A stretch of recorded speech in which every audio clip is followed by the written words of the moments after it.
Hi everyone, welcome back to HardReset.Info channel. Today I'll be answering a question: does Google NotebookLM work with Spanish language?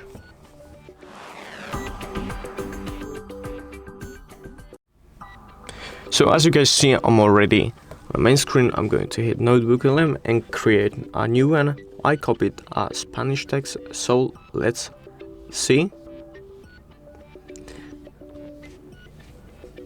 So just click add, and as you will see, you should just add.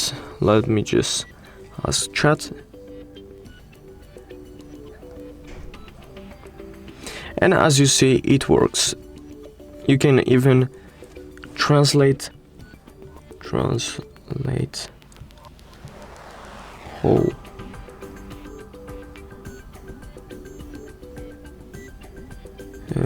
translate text. Just translate text, and as you see, that's it. Thank you guys for watching this video. I hope you guys enjoyed. Leave a like and subscribe, and see you guys in the next one.